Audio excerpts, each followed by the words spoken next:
Most gardeners treat sowing in January like a gamble, but we treat it like a strategy. This is the engine room of our garden.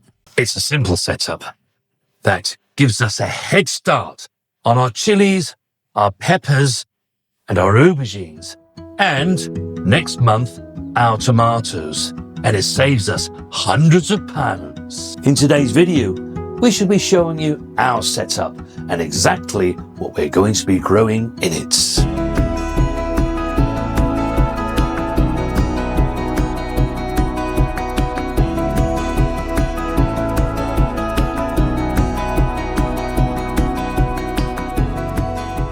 Hello and welcome back to the Newdig Norfolk Gardeners. My name is Barry and we look to grow our vegetables all year round using the Newdig method. So why do I call this my engine room?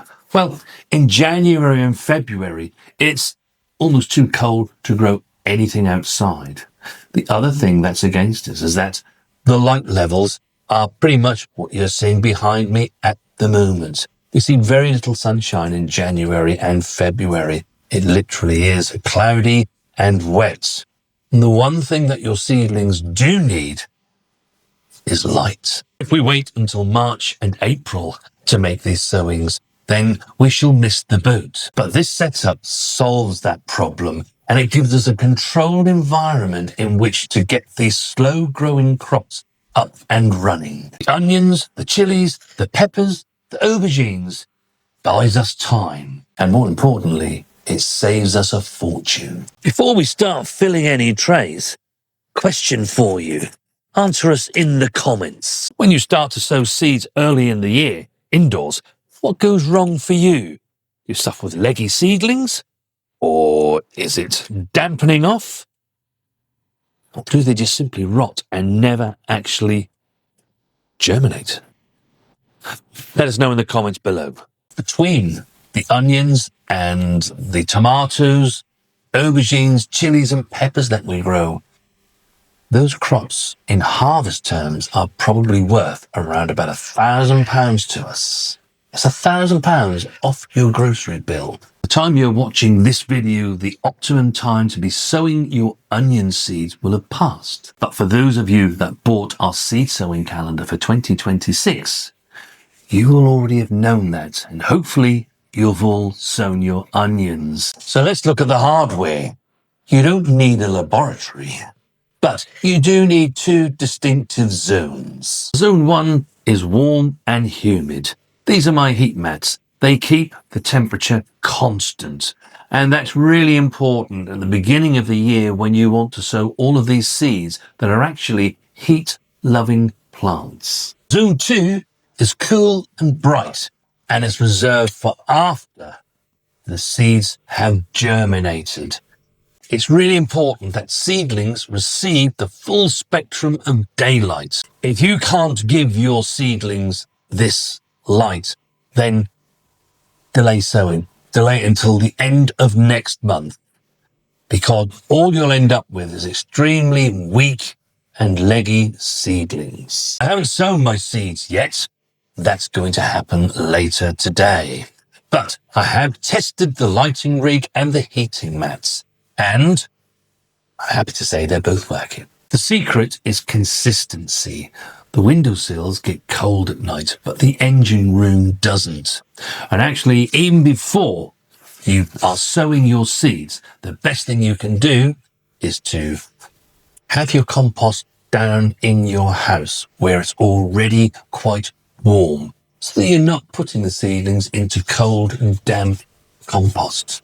The other thing is to fill your watering can up with water and let that slowly come up to room temperature, so that when you do water those seeds, they're not going to get a shock with freezing cold water. Not all seeds, of course, need the same conditions. There are certain plants that are treated like royalty here in the Wilson household. There are others that aren't so lucky. So let's fire up that engine, and we start with onions. Now, it's a bit of a myth, really, that onions need heat mats. I've heard people say that before. They actually don't. All they need is the ambient temperature in your house. That's more than enough to germinate them. And we actually like to multi-sow our onions. That's how we do them. And we're aiming for 6 to 7 seeds per cell. Why? Well, because we get more onions from the same space. If you've been a regular follower of our channel, then you'll know that we like to use vermiculite to cover the seed. Why? Well, it's nice and light. It really is lovely and light, and the seeds can push through nicely, and you don't get all that capping on the top of your compost where people like to keep watering it. These will go into a water bath, and then once they have had all the water that they need, we won't actually water them anymore until after germination. These will go straight down to our house. Once these have actually germinated, they will come all the way back up to here.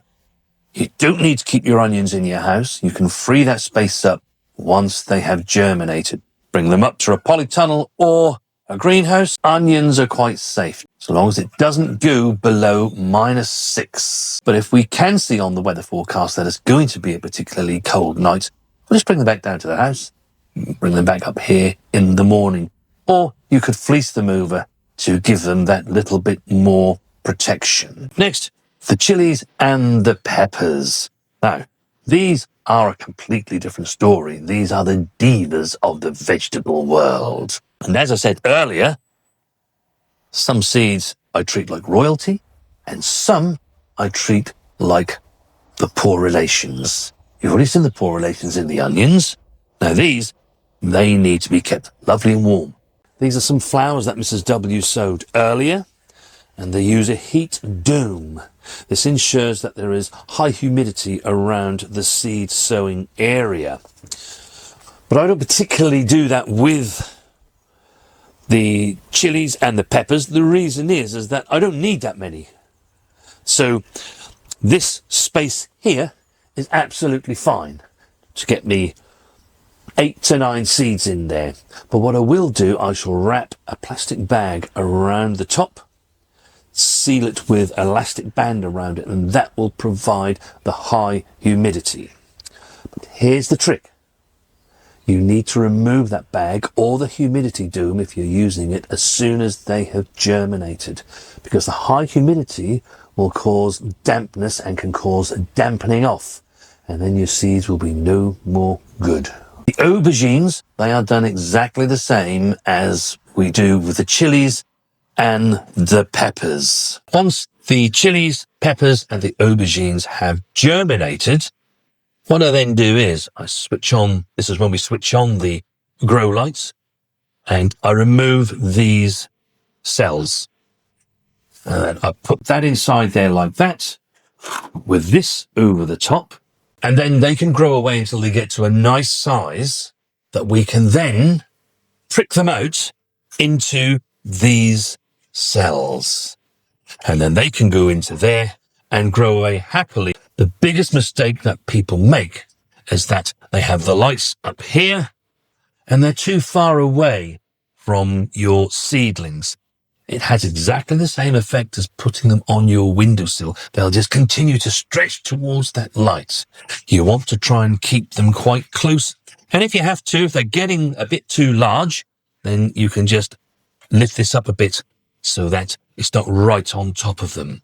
Around about early March, these will then be pricked out from these cells, and one single plant will go into a pot around about this size. From then on, we put them out into our Vivo greenhouse by day, so long as it is warm enough. If it's a really cold day, 3 or 4 degrees, keep them in here with the lights still on. But you can save yourself money by, normally here in the UK, our temperatures are around about 10, 11 degrees during March by day. So these will be okay. They've still got some cover if it is windy, because that greenhouse will shelter them from all that wind. And in that way, they continue to get the full spectrum of light, but you're no longer having to pay for that by using your electricity with these grow lights. What I would say is that until these go out in May, we bring them back indoors every single night. Later on in March, we get the spring equinox, and that really stretches the daylight for us here in the UK. And it just does mean that when you bring them in nighttime, you don't need to put them under the lights anymore. They can just sit in your kitchen or your conservatory, wherever you're keeping them. And then the following morning, put them back outside. Just always bear in mind that if it is one of those really cold days and it's not good for them to be outside, you just need to put them back under your grow light so that they do continue to get that daylight. So that's the plan. Onions, cool and bright. Chillies, hot and humid. It might look like you need to spend a lot of money on this kit. You really don't need to. And in any case, it more than pays for itself within one season. Look in your seed catalogues now and just look how much plug plants are if you were to buy these plants. They're actually going to cost you more than the cost of these simple grow lights and the heat mats that we have. All of the equipment that you've seen here today, you'll find in our shop. And there's a link in the description. If you enjoyed this look at our system, then please do hit the like button. It really does help our channel. And if you want to see exactly when we prick these seedlings out and move them on to the next stage, then do make sure that you are subscribed to the channel and that you've clicked that bell icon. In that way, you won't miss any uploads that myself and Mrs. W put out there. And don't forget to let us know in the comments, what's the number one problem that you have when sowing your seeds early? And remember, as I always say, healthy soil equals healthy plants that give you big harvests, as you'll see in this video next.